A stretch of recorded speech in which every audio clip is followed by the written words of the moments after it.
Joining me now, Washington Examiner, Deputy Editor of Restoring America, Kaylee McGee White. Kaylee, great to see you. I read my father, who's a former private pilot, not a commercial pilot, the answer that the FAA gave about the outage of the NOTAM system, which is essentially used. Gives pilots alerts before they take off, like if, say, taxiways are closed for maintenance. The analysis determined that a data file was damaged by personnel who failed to follow procedures. The system is functioning properly. And my father laughed out loud and said, well, that's Pete Buttigieg's Department of Transportation for you. Well, Dagan, it just goes to show you that this is what happens when the guy who you nominate to run a government agency, his only experience is that he was the mayor of a Midwestern city and he sucked up to Joe Biden on the campaign trail. It was always obvious that the only reason that Buttigieg got this job was because he dropped out of the 2020 primary when he did, and now we're all stuck facing the consequences. And those consequences include constant supply chain delays, a massive holiday travel breakdown. Now we have this aviation blackout. It's been problem after problem after problem. And what's so frustrating about this is that the Transportation Department is probably one of the only government agencies that we actually shouldn't abolish. We need it to work properly. We need it to run smoothly. And if Buttigieg can't ensure that that happens, then he needs to resign. And the sooner that he does so, the better. The Wall Street Journal editorial notes that the buck stops nowhere. And it was Harry Truman who had a sign on his desk that says the buck stops here. And if you're running the department and you have a nationwide ground stop because of a computer glitch, as it was called, with no backup, that is unacceptable. And that statement from the Federal Aviation Administration is unacceptable. JetBlue, as that journal editorial noted, has developed its own backup system because of a past NOTAM outage of this very system that went down. And this also, raises the question of, are we going to privatize part of the, air traffic control system? That is something that's been talked about for some time. The FAA has about an $18.5 billion budget. I guarantee you the Democrats are going to push for more and more and more money to fix a problem that doesn't need more money to fix.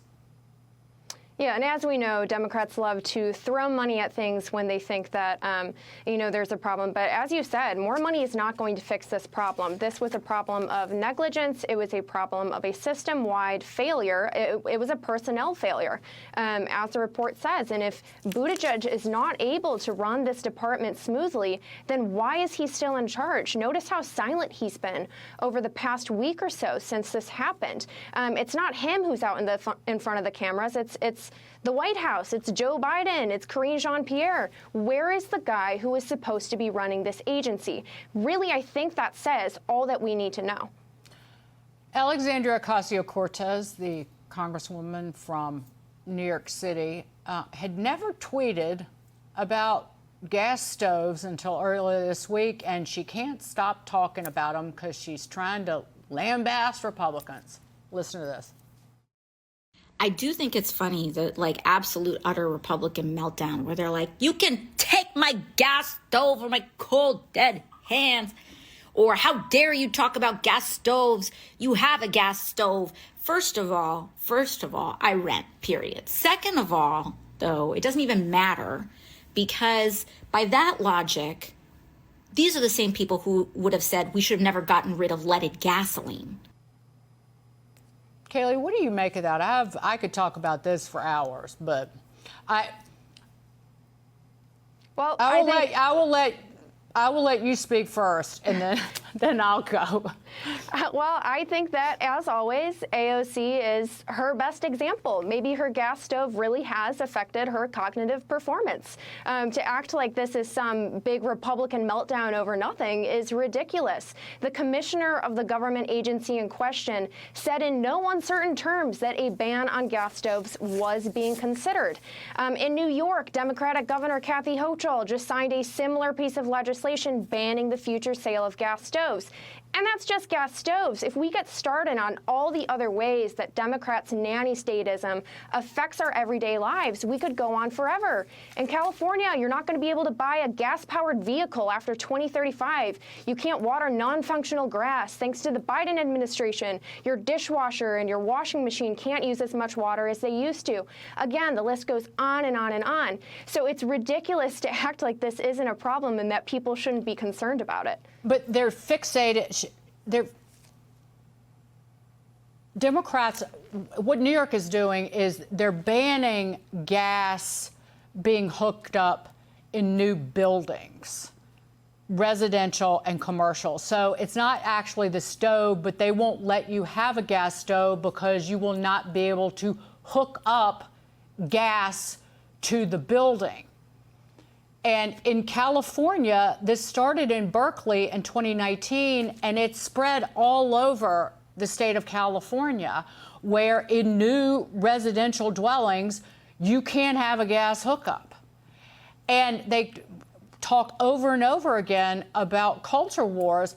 I would like Alexandria Ocasio-Cortez to talk to the large Chinese population of New York City and tell them that they will, in the future, if they live in a newer building, not be able to cook with a wok on gas, and get their reaction to that. That is culturally insensitive. And I have talked to people over and over again. And in fact, there's been much written about this. The Wall Street Journal did a long article about restaurant owners, particularly Asian restaurant owners across the state, where they have had to get waivers in cities, but to keep using gas in restaurants. It has been a huge headache for these cities who try to outlaw it, and it's not because of asthma. It is not because of health hazards. It is because they hate fossil fuels, and they want people to use electric stoves.